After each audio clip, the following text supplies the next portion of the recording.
Good morning, everybody. It's time for Morning Manna. And this morning, let's change the game. Let's change the game. Game changer. Game changer. Don't know what you're up against, don't know what you're dealing with, but I'm here to tell you there is a game changer on your behalf.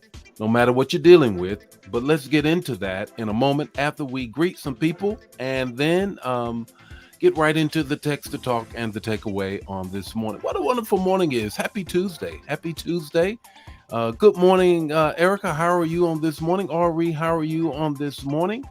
It's good to see everybody on this morning. This morning is all about a game changer. A game changer. Good morning, Pamela. How are you on this morning? Elder Mobley, how are you? Ella, how are you? Carolyn, how are you on this morning? This is a great morning. Carolyn, tell your sister she ain't popped up here yet, so you might want to reach out to her. Good morning, Verena. How are you on this morning? What a wonderful morning it is because it is Tuesday morning, the day after Monday morning that we made it through, and here we are. Miss Cat, you know what? I saw that. I don't know. I just saw that this morning.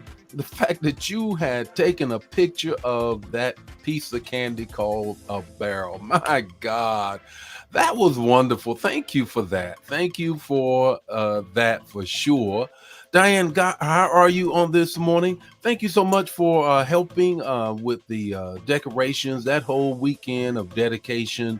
I mean, that's what it takes. That's what it takes. Serving the kingdom, changing lives as a result of you serving. Really appreciate that. Good morning, Anna. How are you? Good morning, Minister Sent. How are you? Francine, how are you? Lena, how are you? Brother Nesbitt, how are you? What can Brown do for you? Oh, well, I already answered that. Joel, how are you on this morning? Jacqueline, how are you on this morning? Game changer. You guys already know. And I always am kidding with Brother Nesbitt. Some strong sports fan, love some sports and all of that. And so to that end, this came to my mind, and I'm just thinking about it, and we're going to talk about it. Game changer, game changer. Good morning, Brenda. How are you on this morning? Cynthia, how are you on this morning? Game changer. How about that? Game changer.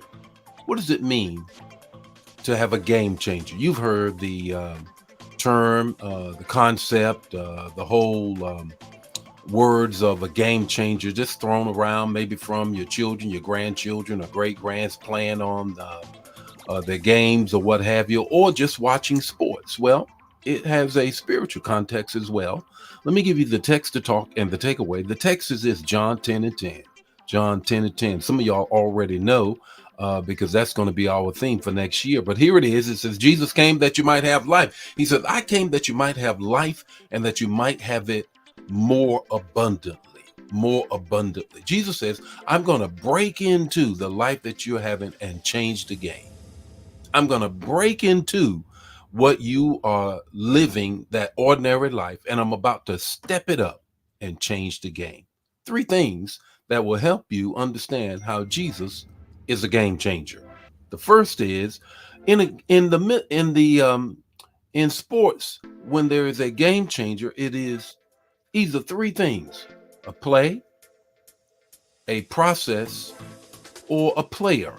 A play, a process, or a player. So here we go. Here's the play that will change the game. You have to call him on him. It says, when they're in the huddle, they call a play. When they're on the court, they call a play. If they're playing tennis, they already know the play that they're going to. If it is gymnastics, there's a play that they're going to call. Well, for things to change or the game to change in your situation, you got to call the right play. What's the right play? His word. His word is the right play. What's the second thing is this: there is always the process. What is the process? It's practice. What is the practice? It's prayer. The way they change a game in whatever sports it is comes out of them practicing.